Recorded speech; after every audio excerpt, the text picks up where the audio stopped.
Andy, my dude, have you heard of the magical website builder known as Squarespace? Ugh, not another Squarespace ad. I feel like every podcast is sponsored by them. Hey, don't knock it till you try it.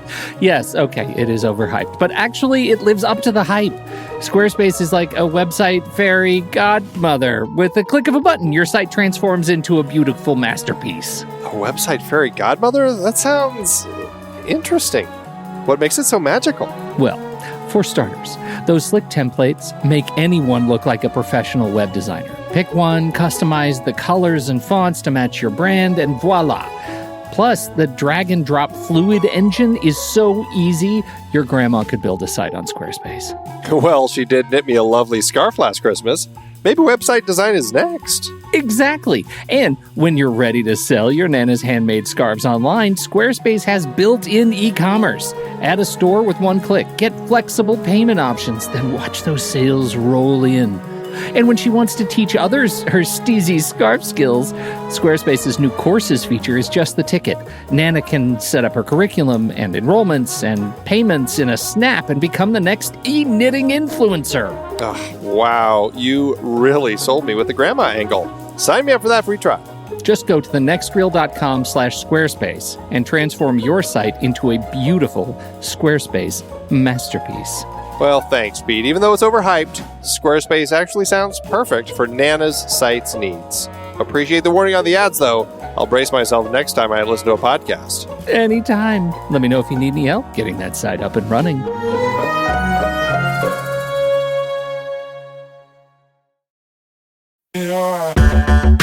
Andy, can you believe we've almost hit 700 episodes of The Next Reel? I know, it's crazy. And with all the other episodes in our family of podcasts, we are well over 1,200 episodes of movie conversation. It's really pretty amazing that we've gotten to have these in-depth movie chats every week for over a decade now. And we couldn't have done it without our loyal community of film fans. Their support over the years has meant so much. For sure. That reminds me, we should give the merch store a shout out. Buying shirts from thenextreel.com/merch is a great way listeners can continue to support the show. Plus, they get to sport our great designs. Absolutely. I think sometimes folks forget we have a variety of shirts, mugs, phone cases, and more available. In fact, a great place to start is with a shirt sporting the Next Reel's logo. We also have that classic Fast Times Spicoli Surf School tee, or the weirdly popular Rusty's European Tour shirt. The one from National Lampoon's European Vacation. Why is that so popular? Search me, but we have sold a ridiculous number of those. I guess there are a lot of Rustys taking trips to Europe?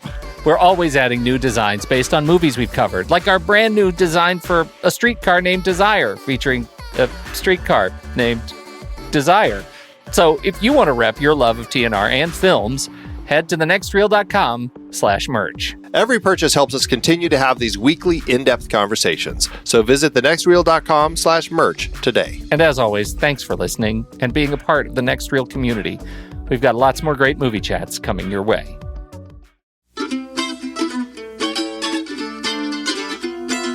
This is The Next Reel, everybody. I'm Pete Wright, and that there is Andy Nelson. Hey, hey, hey. And we spoil movies tonight on the show, the second in our 2017 series of the films of Hayao Miyazaki with his 2001 Spirited Away.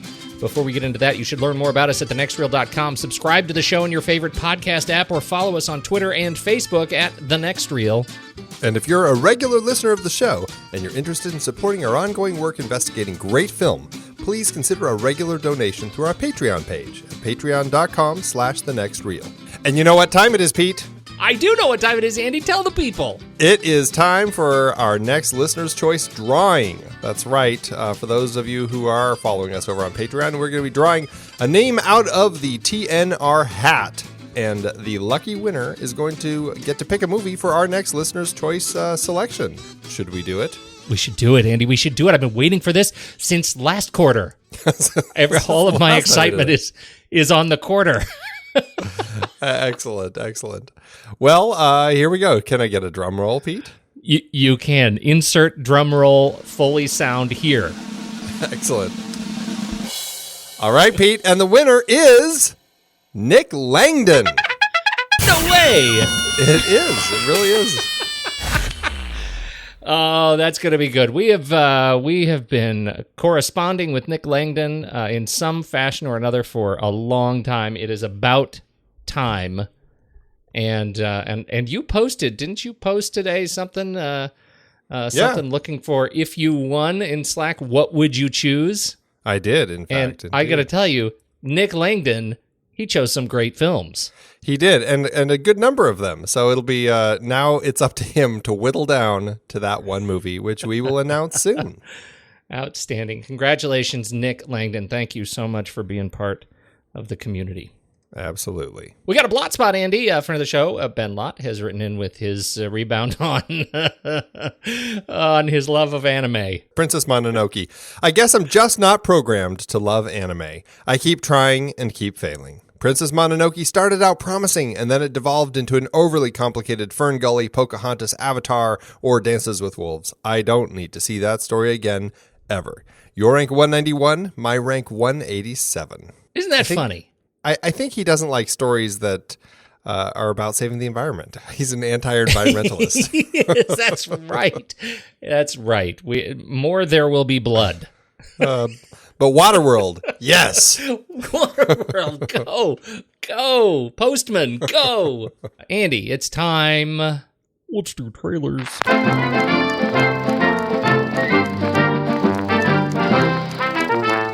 So my trailer pick is for the film Good Time, which is going to be coming out a little later this summer. Co-directed by Ben and Joshua Safdie. I'm not exactly sure who these. I think they're brothers, Ben and Joshua. They are brothers. Yeah, and they are directors and actors who have been doing stuff for about a decade. A lot of little shorts and some documentaries, and getting into features. And this looks like a really kind of an interesting crime drama story. And what excites me about it is seeing Robert Pattinson playing one of these brothers who are bank robbers, and his brother gets caught, and he's really worried about his brother and just how his brother's going to be able to take it in prison. And Ben Safdie actually is playing his brother, and there's just this really interesting vibe that I get out of Robert Pattinson in this, and it got me so excited seeing Robert Pattinson. And he's been an actor who's been doing some really interesting projects outside of the Harry Potter and Twilight franchises. And I think that it's great seeing actors who do get kind of pigeonholed in some of those really big blockbusters trying to do some more unique things. Like, he did Cosmopolis with Cronenberg, which was kind of a really interesting choice. And he's kind of been continuing down that path, just seeing what other things he did. The Rover was supposed to be pretty interesting, Maps to the Stars. So I'm getting, it makes me happy to see him really kind of expanding. And The Lost City of Z, man, that's one that I missed. I really want to see. I got to try to track that down because I've heard nothing but good things about that. This trailer, there's something about him in here that just really is magnetic, and there's this darkness, but this real strong connection that I get just from watching the trailer with his brother, and it just got me really excited to see.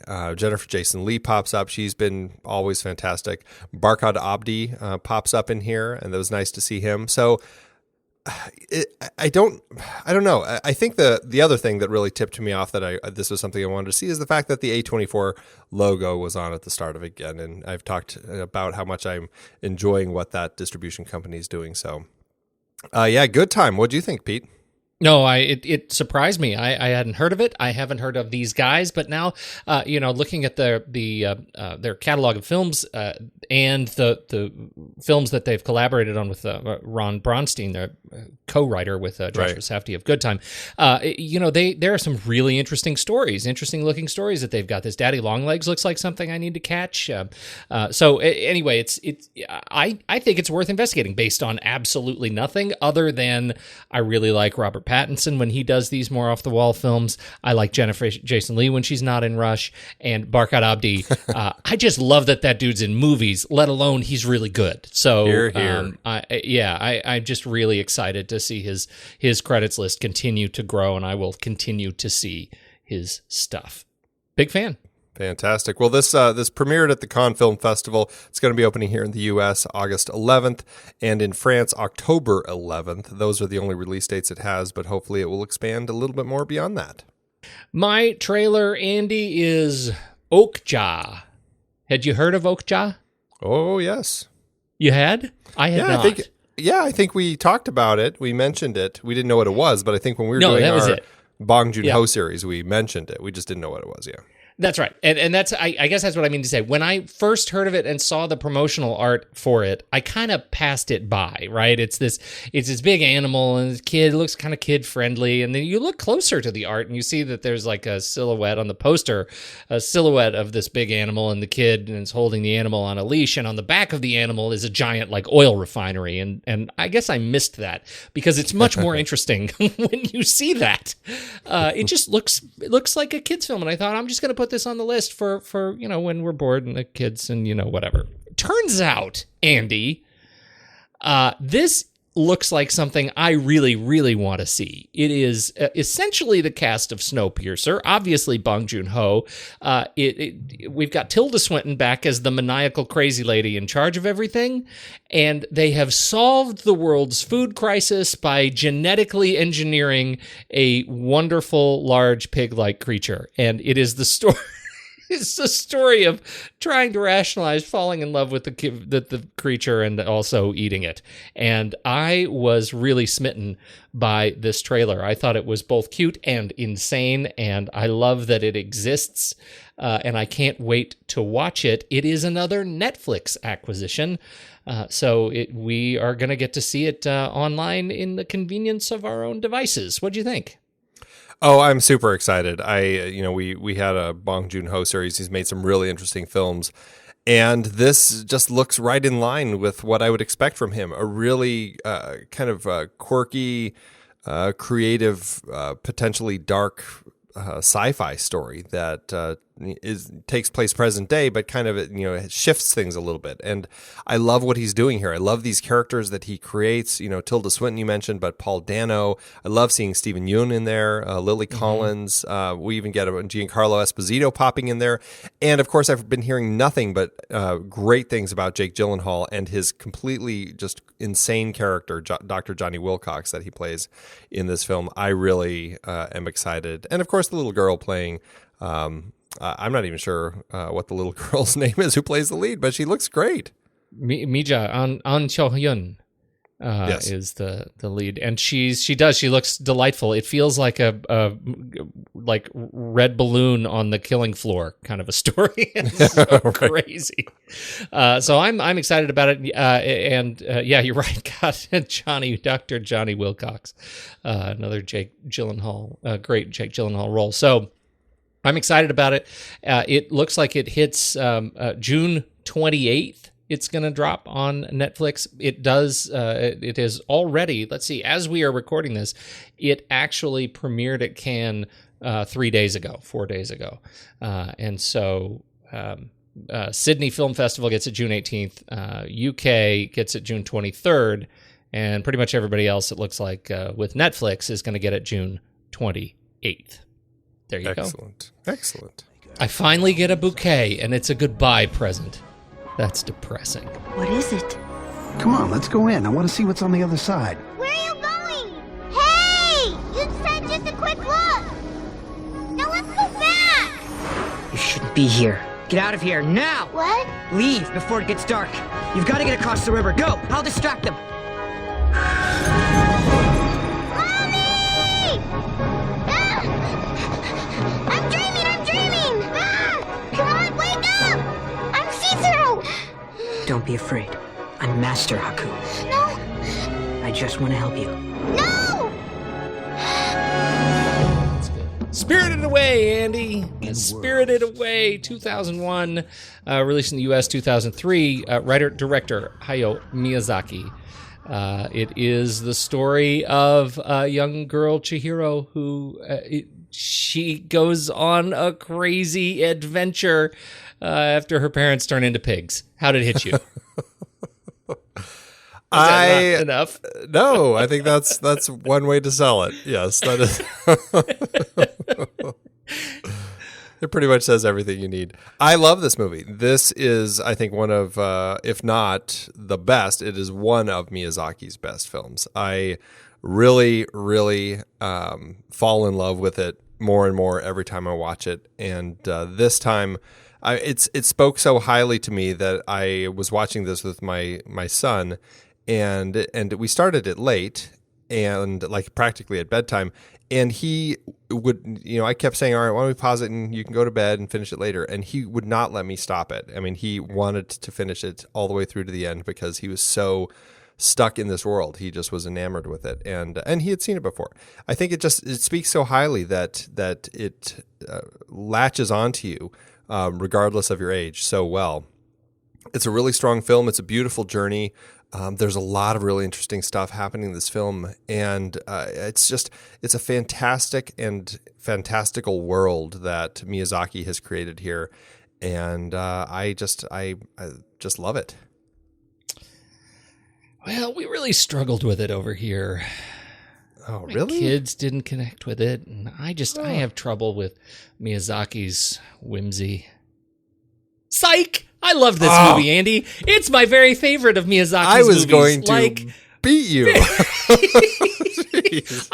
I couldn't even sell it anymore because I can't lie through such a smile, Andy. I loved this movie. I love it so much.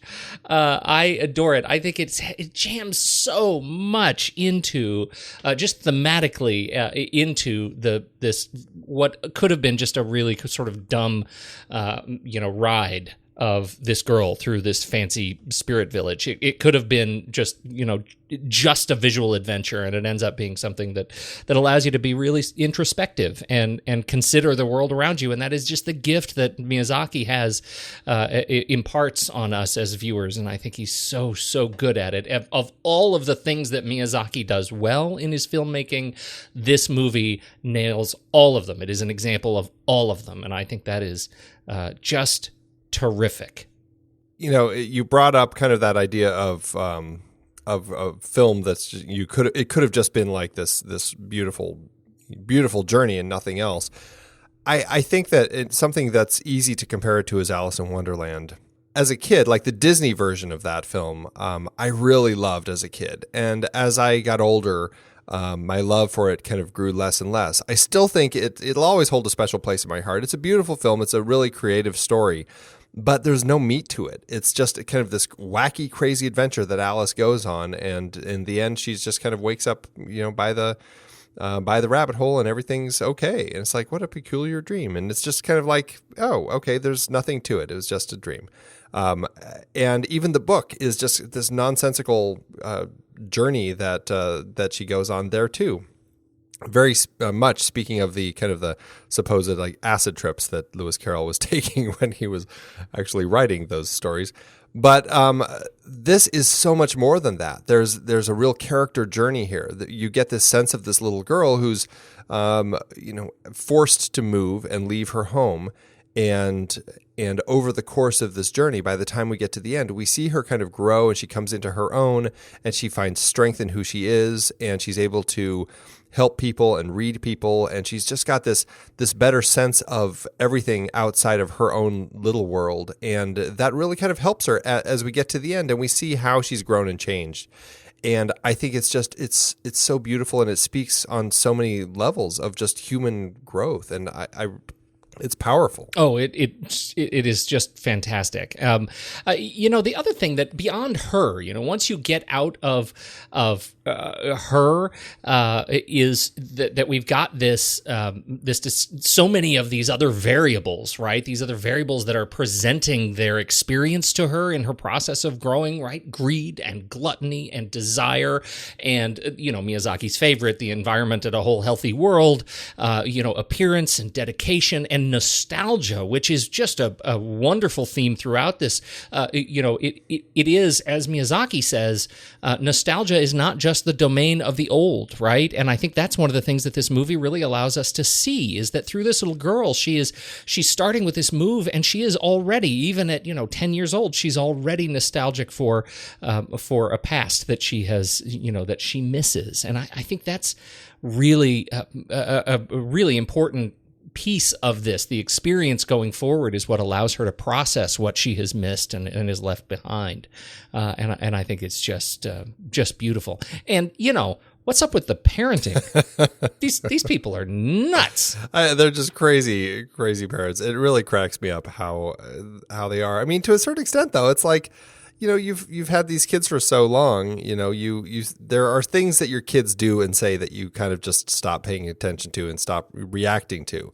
And the way that her parents react with some of the things that Chihiro says and does, it's like, okay, they've probably heard this a million times from her. This is just how they're taking care of it.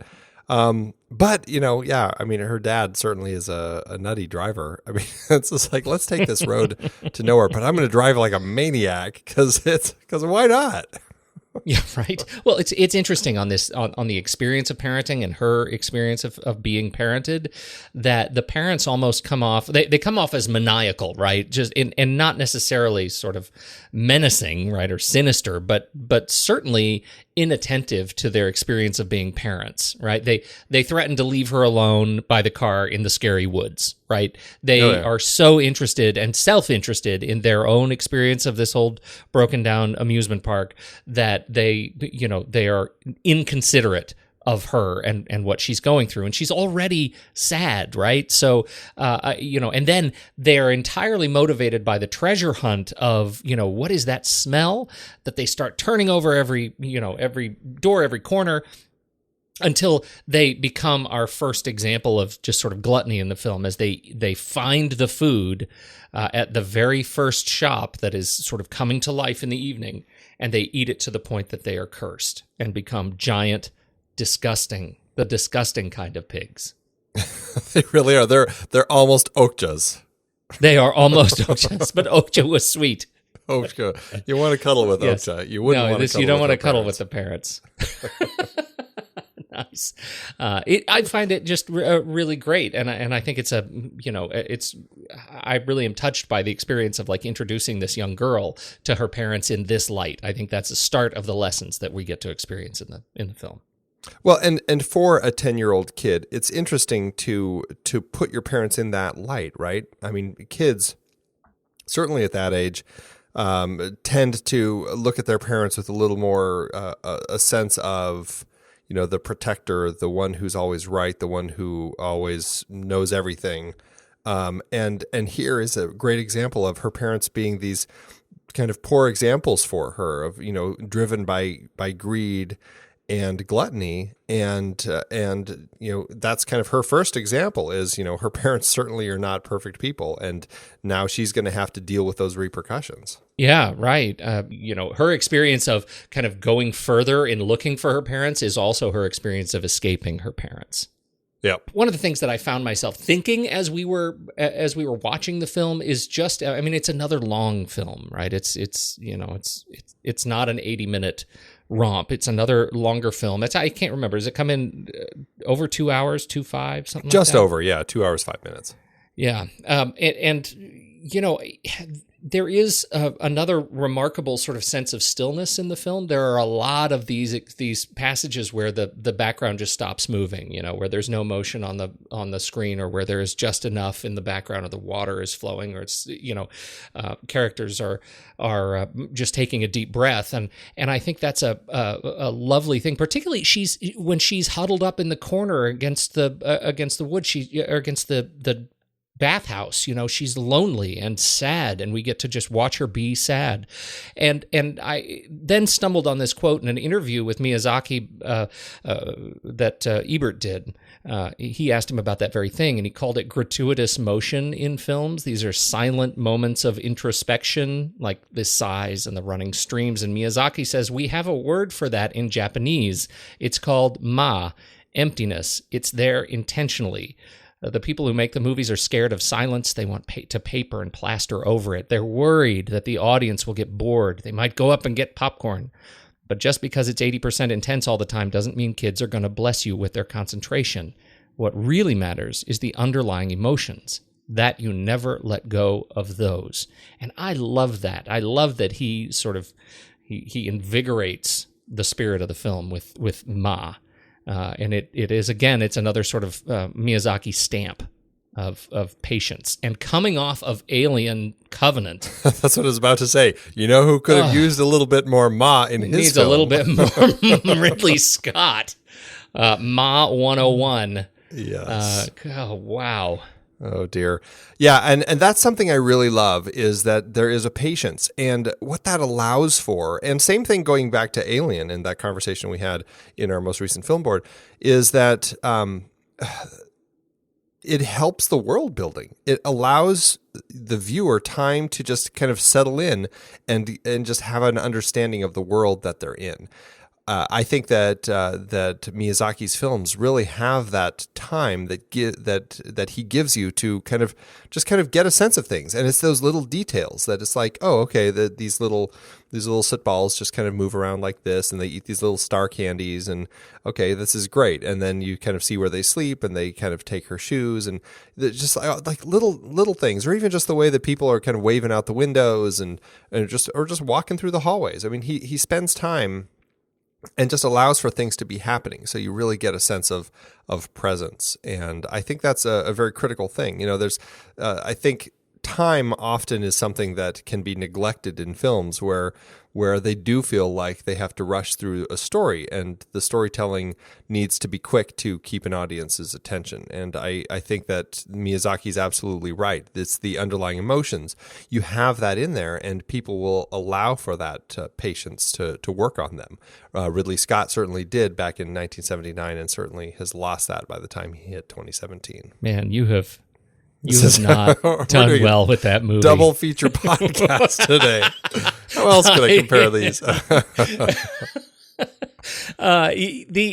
Hearing him Miyazaki talk about the way he makes films, we've talked before, and we certainly don't want to belabor a series that we started a year and a half ago. But he doesn't do scripts per se. He doesn't do screenplays. He just starts storyboarding. And, speaking of this production in particular, he realized it was going to be over 3 hours long when the story first came out of him. As it turns out, it ended up with 1,415 different shots in the film. He had envisioned 1,200, but he says, the film told me no, it had to be more than 1,200. And I find that really touching and sort of adorable that he talks about the film as leading him through its own creation. That's really interesting. You know who else I've heard talk that way about his films? Ridley Scott. Not Ridley Scott. Francis Ford Coppola, actually. I heard him saying something similar when he was making Bram Stoker's Dracula. He was talking very specifically. He's like, well, I'm envisioning and I think it was about 1,200 shots to tell this story, which is kind of weird. Wow. It's an interesting way to think about a movie that I don't hear very many people saying things like that. That's it. He says it's not me who makes the film makes itself, and I have no choice but to follow. I love that. I am so connected to that sentiment. I feel like that's a lesson to internalize in so many other areas. Well, you certainly hear a lot of authors talk that way, more so maybe about the characters, where they say, I once I kind of created this character, I had to allow them to kind of go on the journey, and I had to kind of go along and write it as they were taking it. It wasn't so much them coming up with it. And I find it's a really interesting way to kind of really, as a creator, to connect to your material. So it's pretty interesting. Just like David connected with his. Oh, stop it. The direction we have, again, obviously, Hayao Miyazaki. He says he made this film for 10-year-old girls. I guess that his one of his producer friends has some young girls, and they would always kind of go, he and their families would all kind of go stay in a country cabins, for a while every summer, and he kind of got used to these girls, and everyone became friends. And, he said that he'd kind of made My Neighbor Totoro for younger kids, Kiki's Delivery Service for the teenage kids, but he really didn't feel like he had anything kind of for his friend's daughter, who specifically was around 10 years old. And so he's like, it should be interesting to kind of look at that age. And so he looked at some of her magazines that they had left there, but they were all just like, the Japanese versions of those, Beat and things like that. Just, just all crushes and boys and romance and all that sort of stuff. But he said that what Miyazaki said is that he felt it wasn't what they held dear in their hearts, and he decided to produce the film about a girl heroine whom they could look up to instead. And I think that speaks well to looking beyond what 10-year-old girls and just kids might be interested in general, kind of on the outside, kind of all that superfluous romance and giggly stuff, and really look at what is something that they would latch onto, and that's like this heroine that they could really strive to learn from. I thought that was a really powerful way to approach it, and it certainly is a film that my daughter loves, and I think that it speaks well to how Miyazaki latches on to the way that he chooses his stories. I agree with that. I think Chihiro in particular, one of the reasons I think she's so interesting is she does exemplify that here's a girl of that is our contemporary, and yet we can look up to her. But she also reflects her contemporaries, right? And there are stories of Miyazaki talking about why he created Chihiro the way she is. She's sort of angsty. He uses the word listless, which I don't necessarily connect with. But she is definitely angsty, and she's that sort of, you can tell she's at that age where she's just, she's going to start rolling her eyes. And there is an experience in the film when, dad calls her and she doesn't respond until the second time. And yeah, that's about when that starts to happen. Right? As a dad, like you start having to call their name more and more times. That it felt really, I think, very real. And maybe that is just an experience that I have as a father watching this, a father of a daughter in particular. And we've already cruised past the 10-year-old stage. Maybe I'm connecting with that more, but it certainly reads as very intentional, the way he made this character sort of, really struggling with the pains of growing up and relating to her parents as adults and relating to outsiders and that kind of a thing. Yeah, I mean, that 10-year-old age, I mean, my daughter is 10, so I'm like right there. I have the little Chihiro in my house right now. Go ahead and call her name. Let's see how long it takes. Yeah, right. Very sullen and moody. I mean, it's very much a prepubescent age, and so there's a lot of additional emotions that they're going through, and it's an interesting time. And I think that it's kind of the perfect time to tell a story like this, as this young girl has to all of a sudden start figuring out how to adapt and work within this crazy world that into which she's just been thrust. And she takes things in stride. She does, kind of goes along with it. She's scared. She's nervous about things. But she also steps up when she has to, and she does the work, and she stays true to herself, and she grows through it. And I think that speaks really highly of the strength that is within 10-year-old children. They're not just kids, playing on the playground. There really is a lot of strength there, and I think that the way that Miyazaki latched onto that, it's important. And I think for kids to see a character like that at the age of 10 that really does, does more than just what kind of just playing and the things that you think kids do, I think that's really important for them. It's that level of sort of attention to detail that I think makes this film so much more approachable for all ages.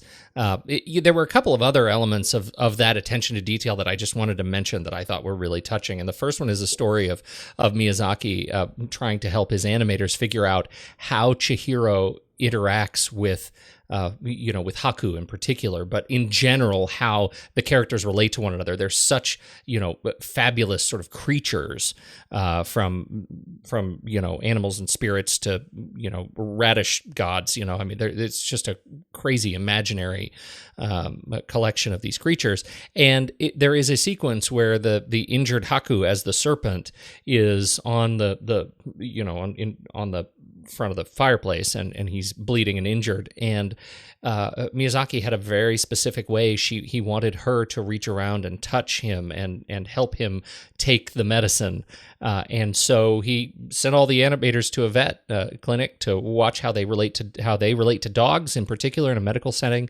and that defined the animations for that sequence. I thought that was amazing, because when I think of Miyazaki's animation, I don't think of it at the level of visual accuracy that you might do with something like The Good Dinosaur, where they went out and specifically tried to recreate, the terrain and the grasslands. Do you know what I'm saying? Like, it felt like they could have gotten away with a lot more, and we maybe would not have noticed in Spirited Away. And so I found that really touching. Yeah, I mean, when you're speaking of river gods, I think that's or right? river spirits. Yeah, I mean, obviously, you could have gotten away with a lot, and the fact that he did kind of have them focus on the detail in that medical sense, I think was really interesting. Yeah, and the only other one is that when the father is driving and they're saying, don't drive like a crazy person, right? And he says, "Don't worry, I've got 4-wheel drive." And that could have been just a knockoff line, right? Just write it off. Yeah, he's got a 4-wheel drive car. But it turns out they actually gave him the first generation Audi A4 Quattro that had this 4-wheel drive system in it. Like, that was legit. They made the car they gave him a real car to model to fit the line in the script. I thought that was amusing. That's fantastic. First shot, last shot, Andy. Yeah, we start the film with a close-up message on this bouquet of flowers that says her best friend will miss her. We cut to Chihiro being sullen in the backseat. She's sad that she's moving from her friends, very much still immature. And the last shot, we've got an overhead shot in the woods, and we're watching Chihiro and her parents drive away from this place. Her parents say, a new home and a new school, it is a bit scary. And Chihiro replies, "I think I can handle it." I mean, it says it all to me. She Yeah. goes from this immature kid to now she's like, I can do it.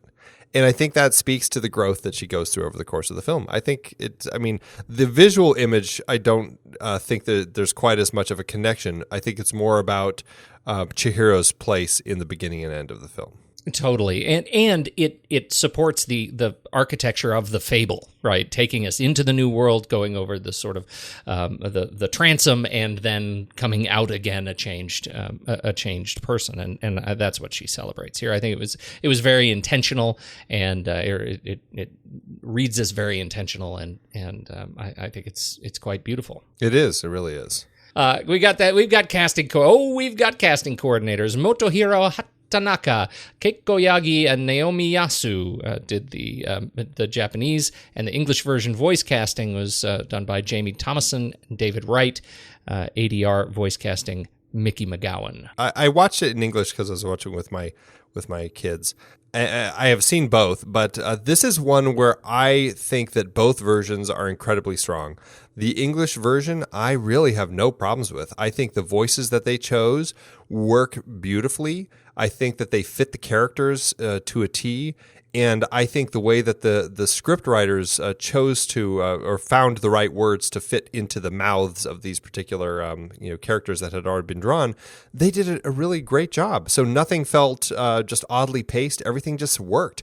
I'm really impressed with this particular version in English and Japanese. I think it works in both cases. I am too. I did the same thing. I watched it in English with my kids, but I also switched over later and just watched about a half hour in Japanese. And boy, you're absolutely right. I mean, I found myself really engaged and interested in both. I found it interesting the number of times they did do these little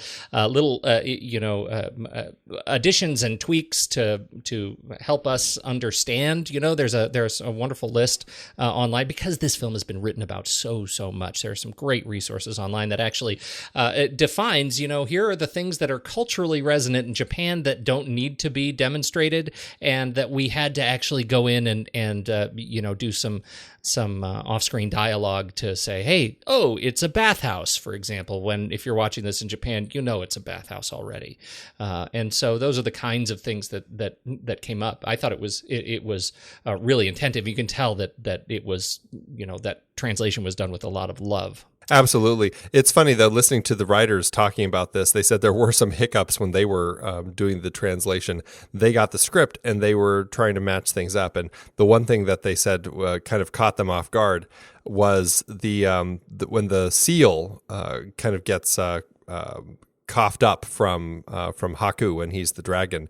There's like this little golden stamp and this little like black slug thing, and all it said in the Japanese was a seal comes out, and this little black slug thing looked like a seal. And they're like, well, it's kind of an odd seal, but I guess that's what he's talking about. Okay. So they were focusing on that when they were doing the writing, and then they finally realized, oh, it's the seal. So they had to say golden seal. So you realized, oh, okay, so we're focusing on that, not this little black slug thing. That's really funny. Yeah. Chihiro, played in Japanese by Rumi Hiiragi, and in English, Davy Chase. I mean, I think the voices are really nice in both cases. I think they both capture the essence of life as a young girl and just a kid, and I really enjoy both of them. Well, Davy Chase is interesting, though. She was Lilo in Lilo and Stitch, I think the same year and so they were up against one another for the Oscar, right? For the Academy Award for those films. I think that's fantastic. Good choice, Davey. The other thing I wanted to add in a couple of these characters, there was a note of just how he named the characters what they are, and Chihiro is in Japanese apparently means 1,000 fathoms or searches. Sen, when her name is stolen, Sen just means 1,000. But as we go down the list, you can see that Yubaba and Zenibaba, the witches. Yubaba is the bathhouse witch. Zenibaba is the money witch. Kamaji we'll talk about is the old boiler man. That means old boiler man. And so I thought that was interesting as you go through, talk about sort of the literal interpretation of their names actually defines their role in the film. Something that I just caught. Davy Chase was Samantha Darko in Donnie Darko, and I didn't realize that. Yes, right. Yeah. Haku, played in Japanese by Miyu Irino, and here by Jason Marsden. I really like the sense of Haku, and just speaking less about the voice work that these guys did for Haku, I just love that. I think the character of Haku is such an interesting one. There's kind of this magic that he seems to have right from the beginning when he meets Chihiro, and how he kind of grabs her and flies kind of along the ground under all these spirits to kind of help protect her and hide her and stuff. It was really fascinating the way that we are introduced and kind of thrust into the magical elements of this world through him.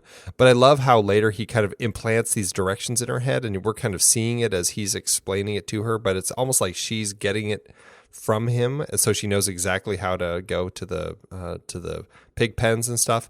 And just then the fact that he's this dragon, he's this spirit of the Kohaku River, and this connection that he has with her and how they've known each other because he saved her when she was a young child and fell in the river. And it's just like, it's really interesting. There's so much more backstory here and the way that these connect. It was really fascinating. And also, I think it spoke to the environmentalism that Miyazaki loves putting into his films when we learned that Haku, who is this river spirit of the Kohaku River, loses his place and kind of forgets who he is, really because people invade and kind of take over and build apartments and stuff where his river used to be. It says a lot. It's an interesting way to take that character. Yeah, just sort of really kind of heart-wrenching when they discover their connection, and when he remembers her falling into the river in the little pink shoe, and I think that's just really touching. The Yubaba Zenibaba, Mari Natsuki played these roles in Japanese. Suzanne Plachette in English. She was great. And the character design of these characters was fascinating. And Yubaba's grown baby son was also really interesting. What did you make of these characters? You said it. Interesting character design. You don't know if they're not human because, as it seems, Chihiro is the only human and everyone thinks she stinks and they hate humans. So I guess she's kind of a spirit in her own way, but what kind is she? She's kind of this witch, but she's got like this enormous head. She looks like a Mardi Gras character that you'd wear, something that you'd see in a parade. It's just insane, but it's frightening. And I think for that 10-year-old kid, you see kind of this witch like that, and it's really intimidating. And so I think that they chose a really smart design for it. The baby is such a strange twist to that. And Yeah, the relationship between Yubaba and Zeniba, and I found it so interesting that Zeniba kind of puts this curse on the baby that shrinks it down to this little tiny mouse thing, and then later you learned, oh, the curse wore off, but the baby has chosen to stay in this form, and it's just a weird little thing, but again, something that speaks in a really interesting way to the way that this story is taking things. Well, certainly, again, to the question of parenting, right? I mean, because the baby is, once it starts to speak and you realize, oh my gosh, this baby is terrified of germs and has not been allowed to leave the protection of the bathhouse because the mom is so protective of it, right? And her head, usually when you look at sort of, I don't know, symbolism around the world, it's symbols of giant heads. Typically, it's a reflection of rulers, right? I mean, the Olmec rulers, the giant heads on the Maui tend to have giant heads in their statuary, and it's either something to be revered or reverence to a ruler, or a sign of brilliance or intelligence, some sort of leadership. So again, it's literally on the nose that she would be the ruling witch of the bathhouse, and she has the giant head, but otherwise physically she is she relies on her magic and because she's physically less capable. But the boy, the man boy, is the size of a grown thing. It's actually larger than a grown thing, but it is capable only of, because of the mother's protection, overlong protection, it's capable only of the what it is capable of as a mouse. And I think that's really I think that was just a really interesting relationship and a great twist at the end when it chose not to change back into its form. It actually is a sign of, I think, again, growth and wisdom in the children, which I really liked. So I've thought way too far beyond the dock on this one, but I did really like it. No, I think it's great. Of course, I just to throw it in there, I think that I like to think of the connection with Yubaba and Miyazaki is that he had recently watched, which is the James Bond movie, was it where Jaws is wearing that head and he's like disguising himself in the Carnival parade. Which one was that? Was that Moonraker? I think it's Moonraker when he's down in Brazil. Yeah. That's awesome. I'm sure you're right. I'm sure that's where it came from. I'm just going to cut all my stuff out because I think you're smart. That was it. Kamaji is played in Japanese by Bunta Sugawara and in English by David Ogden Stiers. David. I just have to say, love David Ogden Stiers. He is a Disney regular, and he does such interesting, different things with his characters when he's doing them. I think that he's an amazing voice talent. I mean, when you see what he does as Cogsworth the Clock in Beauty and the Beast, or the Doctor in Lilo and Stitch, or when he's the bad guy in Pocahontas, or this guy, or Kamaji. I mean, such interesting, different characters that all have such interesting, different tones in his voice. He's just a master of the way that he kind of can create characters through voice. And so I was a big fan of him being in this film. I didn't even know it was him until I saw him pop up in the credits. I know, he's such a versatile voice talent. We also have John Ratzenberger shows up in it as Aniyaku, or the assistant manager, played in Japanese by Takahiko Ono, and that was just a real treat to hear his voice in something that wasn't Pixar. Well, and I think that this was around the time when John Lasseter was kind of taking over Disney, and he's just like, well, and he's the one who kind of pitched this whole thing to Miyazaki, and so of course he's going to throw his good luck charm into the movie, and it was fun to see him doing his little dance to No Face when No Face is kind of going crazy. That was good. Who else do you want to talk about, and particularly the characters? Because the ones that stand out to me are you mentioned it, No Face, and then we have the Stink Spirit. The water spirit. Those are the two big ones that I adore.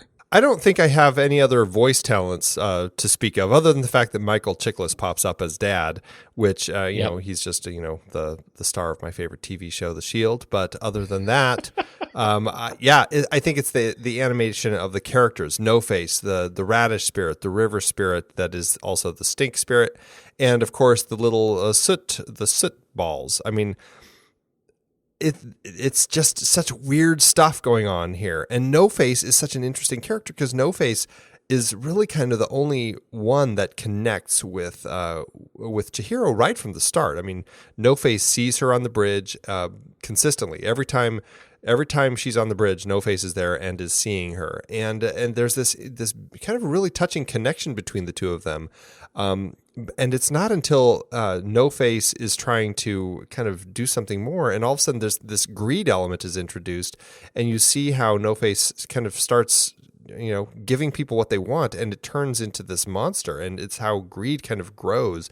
It was really kind of terrifying to see this really sweet character become such a monster, but that's how greed can kind of take you, and it's only through that kind of childish lack of greed in some sense that Chihiro has, where she just offers this dumpling to No Face, and it helps kind of bring everything back. I mean, it's just really, just the animation was beautiful. The character was so creative, and it was a really powerful part of the story for me. Well, that's what I thought was so great about it. It's a reflection spirit, right? The spirit of No Face actually reflected whatever it was confronted by. And so, the first time we see it, it is confronted by Chihiro and her generosity and kindness to open the door. And so it responds with generosity and kindness. It meets the frog that's going after the gold and is greedy and wants the gold, and it responds by, I'm going to absorb that and literally eat that frog and then be greedy and only want to eat. And every time somebody is greedy for more gold, it just consumes and consumes until she comes back and is not interested. And it offers her gold. Here is all the gold you could want. It is now being generous because it's mirroring her generosity. And I thought that was just awesome. And even better still, that it was the thing that my kids both picked up on, and just another sign of great filmmaking in this style, that it just hit it all the way home for just the right people who needed to see it. Yeah, absolutely. Same thing with the river spirit, the kind of that stink spirit that she ends up helping. That whole character was kind of created by Miyazaki after he volunteered on this river cleanup. And he just saw all this junk getting pulled out of the river, and it just was horrified at how filthy it was and how people had mistreated this beautiful natural thing. And it gave him the idea to kind of create this character out of it. And it's really just disgusting. And I tell you, the animators really hit it out of the park, making you feel like you were smelling this stink spirit, because it really, it just, everybody reacts just in the best ways possible to how bad it smells. And then you see it kind of cleansed, and it becomes this beautiful river spirit again, and it's freed, and it's so peaceful, and you just feel this sigh of relief almost as all the junk is pulled out and it flies away. It's just really touching. Let's talk about getting it made. Yeah, Toshio Suzuki, again, producing it with their team at Ghibli. And again, Atsushi Okui as the cinematographer. Our curiosity is piqued yet again as to what Atsushi was doing. But there you are, Atsushi. Good on ya. Production design, art design, Norubu Yoshida and Yoji Takeshige, and animation director Masahashi Ando. Just great work. I think this was just such great fantasy taking place in a period of Miyazaki's animation that I could really latch on to, right? It was so cool to see an Audi going into a festival area, an amusement park that looked so familiar, someplace I could really connect to. And that's, to their credit. It's they do a great job all through just everything in this, really creating the sense of this world and the space and the characters. It has this otherworldly sense while also feeling a part of this world, and I think that's a real strength. And it's creative. They really did a lot, all of them. And something that we also need to mention is they really started doing so much more with the computer animation here. Not to the point where you're getting just like CG characters running around, but they really started integrating it more in some of the landscapes. The first time I really noticed it was as they were driving and they passed that kind of stone two-faced statue thing. As they're driving, you're passing it and you kind of go around it in a CG way where you can get that sense that this thing is almost kind of turning to watch them. And it happened a number of times, and generally with kind of locations when she's running through the rows of the flowers or the way the water looks or the train stations. Haku, when he transforms into the dragon, I kind of felt like there was some CG in there. Mm-hmm. But again, I think that they were using it in a way where it was enhancing the animation that they were already doing. I think so too. It was lovely. They did some fantastic interpretation of real locations, in particular Juifen in Taiwan. It is said that Miyazaki visited a very popular tea house there, and that showed up as the bathhouse. And in fact, Rocket News 24 has a great article where they actually take photos from or stills from a video walkthrough and line it up almost directly with a couple of key locations in the film. So you can see what directly inspired the storyboards of this spirit village. I thought that was very cool. That is really cool. Yeah, I'm looking at them right now. Very interesting. Yeah, it's really great. Takahashi Seiyama edited the thing. Again, tight editing on a long film. Nothing feels long, though. It all feels like it fits. And so I think that's the strength. I would be very curious to see the 3-hour version to see me too. If it still felt like paced strongly or if it actually started feeling long. Yeah, me too. Yeah. And of course, for you, Andy, Joe Hisaishi. There you go. Get that J in there. Your man. It's really good. It is really good. It's really good. It is so listenable. Like, it's just great all the way through. It's beautiful. I've been listening to it all day. It is it's just a lot of fun. There's a great piano lick, and I think it's great that he stuck with piano.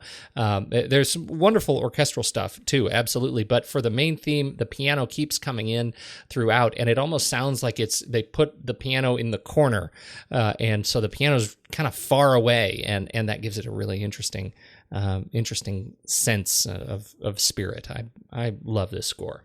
This is definitely one of the strongest scores I think that he's done for Miyazaki. But again, it's one of Miyazaki's strongest films. So I think that Hisaishi was just really able to adapt really well to it. And I think that the theme, you brought up the piano, and for me, it really fit nicely with the young girl. It just seems to kind of connect with her. It felt like almost like Chihiro's instrument in this world of all this other orchestral stuff happening. And so I liked the way that played in the film. How'd it do in awards season? This was a popular one. There were 57 wins, 27 other nominations. At the Japanese Academy, it won Best Film. It also won Best Song for the end song that plays. What's it called? Always With Me, sung by Yumi Kimura. That won Best Song. At the Tokyo Anime Awards, it won a number of them. It won the Grand Prix Award for the Best Film, Art Direction, Character Design, Director, Music, Screenplay, Voice Actor. Rumi Hiragi won for Best Voice Actor, and Notable Entry for Domestic Feature Film. I'm not exactly sure what that entails, but it won that as well. Over here, for the Oscars in 2003, it won Best Animated Feature, beating out Lilo and Stitch, you already mentioned, Treasure Planet, Ice Age and Spirit, Stallion of the Cimarron. So far, it is the only hand-drawn animated film to win, and it's also the only Japanese animated film to win. So we'll see if any other hand-drawn or Japanese film ends up winning anytime soon. At the BAFTAs, it won for Best Film Not in the English Language, or it was nominated for Best Film Not in the English Language, lost to In This World. The Annie Awards won for Best Feature, Directing, Music, and Writing. And my favorite of these, I'm not reading all of them, but my favorite of the ones that I am, at the ARP Movies for Grown-Ups Awards, the American Association of Retired People. They apparently have their own awards. And you said, I don't think I've ever heard anybody call it ARP. Is that what they say down there? Haven't you? Yeah, don't you know the commercial? No. Yeah, you don't know ARP. You don't live in a sea of senior citizens, Pete. There are a lot. That's here. so funny because you don't know ARP. Yeah, absolutely. My teenage daughter has gotten on the mailing list. Apparently, they think she is about to retire. So she's invited to all of the talking sessions about your Medicare and like Social Security needs and all this stuff. Of course, she's a teenager. But so we see a ton of ARP stuff come across our mailbox. I don't think I've heard anybody say it like that ever. AARP. I've always heard it. It's fascinating. I just learned something, and it wasn't about a movie. That's right. I'll find one of the spots, and I'll it's going in the show notes. There you go. Okay, you were saying about the ARP movies for grown-ups. That's right. This movie won the ARP award for best movie for grown-ups who refuse to grow up. Yeah, that has to be like the best award to win. I just love it. Speaking of the Academy Awards, I had this distant memory about this, but apparently Miyazaki skipped the Oscars. Yeah, he wasn't there. Cameron Diaz accepted on his behalf when she was presenting. And it was his producer, Andy. It was one of your kind, Toshio Suzuki, who told him for years not to talk about why he skipped out in protest for the Iraq War. But Miyazaki finally came clean to the New York Times in 2009. Oh, my. Oh, my. Such drama. Indeed. This movie was the neutron bomb of just blowing everybody else out of the water in the box office. At least in Japan it was, yeah. The budget for Spirited Away was 1.9 billion yen, which was about 17.5 million, and is about 23.8 million in today's dollars. Like Princess Mononoke, this was a huge hit, like you just said, when it opened July 20th, 2001, and as I alluded to last week, this shot to the top as the highest grossing Japanese film in history, beating out Titanic, which had beaten Mononoke. Spirited Away still holds this title too, which is just fantastic. At home, the movie raked in 30.4 billion yen, which is about $230.9 million, or about $314 million in today's dollars.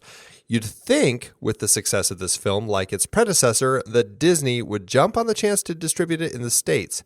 Nervous, however, that they'd face another film like Mononoke, even though they contributed 10% to the budget for the first right of refusal for U.S. distribution on this one, Disney had put distribution of Ghibli films on hold.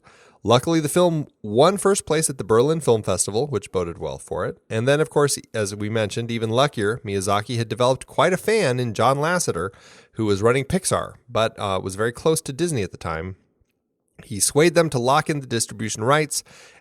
Even with all of that, Disney still limited the advertising, this time blaming the lack of promotion for the film on the fact that Studio Ghibli retained the merchandising rights to the film and the characters, which left Disney feeling like it wasn't worth spending the extra money. They gave a limited release on September 20th, 2002, opposite the Banger Sisters, Ballistic, X vs. Sever, The Four Feathers, and Trapped. Went on to make just over $10 million domestically, and along with another $34 million overseas, ended up grossing about $275 million, or $375 million in today's dollars. That gives Spirited Away an adjusted profit per finished minute of $2.8 million. Ugh. This is versus Sever, Andy. I know. That just makes me so mad. Just that movie even exists? Yes, that is exactly it. Oh. Everybody involved in that movie should have known better. Banderas, Lucy Liu, Ray Park, come on. Maybe not so Ray funny. Park. But this speaks to the merchandising thing. We're talking about our Ghibli parade that we were building over at Disney for them, and selling all the spears, the Mononoke spears and everything. Clearly, that's what Disney really wanted to do, but Ghibli wouldn't let them. That's fantastic. I think it's, I've got one more thing. It's a little bit of follow-up that I forgot to do at the beginning. Can I do it? It's follow-up from last week. We were talking about what it would be like if you ended up at a Miyazaki land, right? A Studio Ghibli land. So I found it. I found it, and it was done. Like Miyazaki land? It is Tokyo Ghibli land. And it's in the show notes. It is not a real place. An artist by the name of Takumi in Japan has created an unbelievably accurate theme park map, animated like a hand-drawn map, and it's so cool. You can, of course, go into all the places you would imagine. You go to Princess Mononoke, the Shishigami and Friends. There's like a water ride. There's the Aviation Museum and Cat Monorail. Oh my gosh! You can and yes, you can go eat yourself sick as you go through Shishigami's Animal Forest and the Eat Like a Pig food court with the Aburaya bathhouse. I want that to be real. Right? I So like this note. Next up, I'm going to design the food menus and merchandise. That is like one serious person. I know. I found myself really, really very excited. The closing line, please, Mr. Miyazaki, make this a reality. I thought that was great. Brilliant. So that's all I had to say. And with that, Andy, I think we should rank it. Let's do it. Head over to flickchart.com/thenextreel, and you'll see our list. Or you can just swipe over in your show notes, and you can tap on Flickchart, whatever, and you will go straight to this film on Flickchart, where you can add it to your own list. Let's see how it stacks up. First up, we're back to the Oh Brother block. Spirited Away, or Oh Brother, Where Art Thou? Spirited Away, please. Spirited Away, yes, indeed. Spirited Away, or Trading Places. Spirited Away. Spirited Away, yes, sir. Spirited Away, or Aliens. Oh, man, it jumped up quick. It's up there, yep. I think I'm going to have to stick with Aliens. I am, too. Spirited Away, or No Country for Old Men. Spirited Away. I don't know. Sure you do. Your inner child does. I mean, I really could go either way on this one, but I'm leaning toward No Country. Yeah, but you could But I'm go flexible. either way.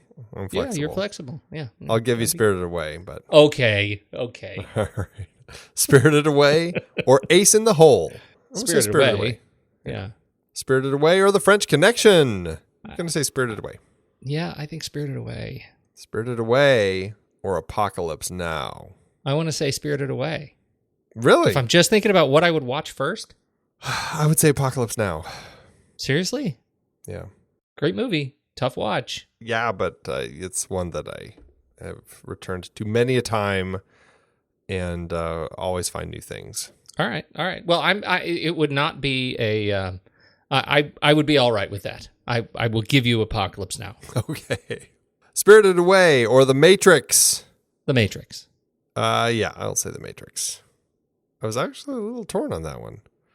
Spirited Away is now number 43 on our chart out of 304. Where do you know where it is on your personal chart? You know, I haven't been checking. I should have, but I feel like after rewatching this, I feel like I actually need to re-rank it because I feel like it has jumped so much higher than it had been before. Yeah, I mean, it's. Yeah. I would say it's if it's not there, I'd say it certainly is close to my top 100. Oh, it dropped. It dropped in at number 30 for me. Wow. Out of 992 on letterboxd.com. For me, this landed at a full 5-star with a like. Yep, full 5 stars with a like. This is one of those times where I wish they had a love button too. I know. Because I am right there. Such an amazing film. Yeah. And putting this and Mononoke next to each other for me, both 5 stars that I really like, I would definitely pick this as my top. And I'm so torn if this or My Neighbor Totoro is my favorite Hayao Miyazaki film. And I feel like it could, depending on the day, it could go either way, really. This is definitely my favorite. I just really connected with this film. I like Totoro a lot, and I absolutely, I'm with you. It's a it's a terrific movie, but I ended up rating this as a 4-star. Rating Totoro as a 4-star on my Letterboxd with a 4-star with a like, and I don't regret it, especially after watching this again this weekend. Yeah. Yeah. Well, there it is. We are wrapping up our Miyazaki series next week. Where do we go from here? Yes, we are finishing it up with his 2004 film Howl's Moving Castle, which will be a fun one to look at. It will. It is. That will be a really fun one to see. I think my kids have seen that more recently than I have, and they have a lot of great memories of it, and that I couldn't really connect with. So who knows? Maybe that will be my new favorite Miyazaki film once I watch. Well, it'll be an interesting one to look at because that one's not an original story. It's he's based that off of a novel by Diana Wynne Jones. I'm not really sure much about her, but I think she's British actually. So it'll be an interesting thing to look at and see how he adapts a British novel. Excellent. Looking forward to it. Thank you, Andy. Good talk. And now, I gotta go to bed. All right. Well, I've got some work to do. I got to go scrub the big tub.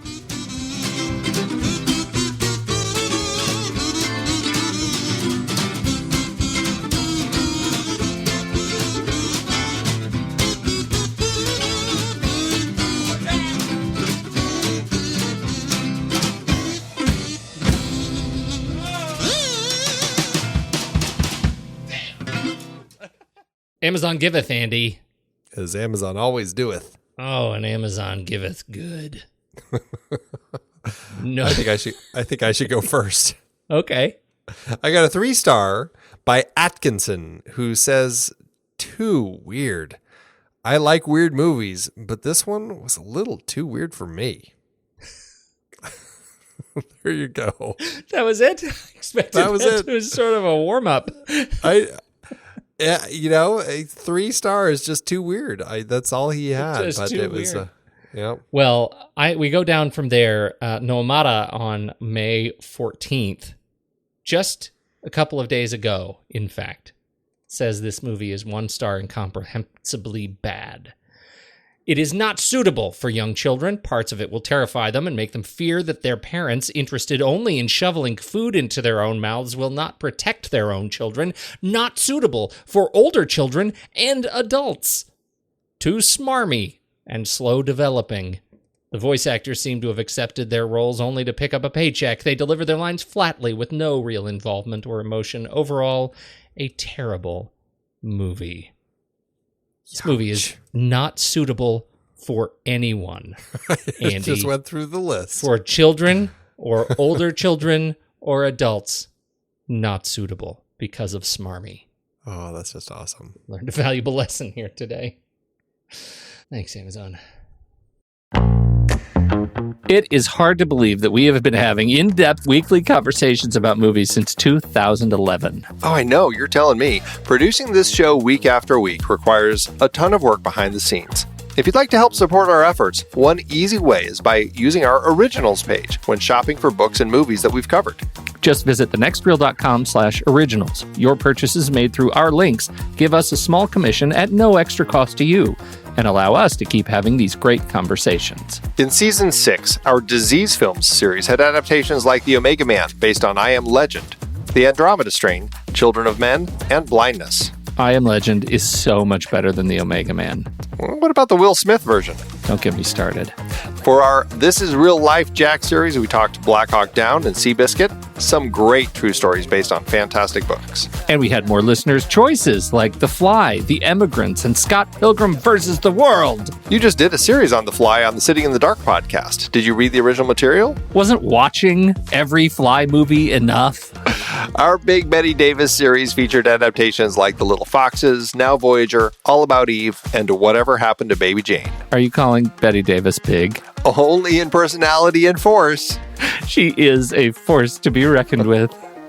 We talked about the entire The Godfather trilogy, of course. Iconic page to screen, even if it is just the one Mario Puzo book. I wonder if Coppola will ever make The Sicilian. We also had some Zhang Yimou adaptations with Judo and Raise the Red Lantern. Absolutely gorgeous movies. And don't forget the Hughes Brothers series with From Hell, based on the graphic novel. Brilliant material. Kelly Reichardt gave us Wendy and Lucy and Certain Women, adapted from short stories. Plus more Hayao Miyazaki as we tackled Howl's Moving Castle. Find all these books and more at thenextreel.com/originals. Every purchase supports the show. Get the full list of adapted films that we've covered at thenextreel.com/originals and start your next read today.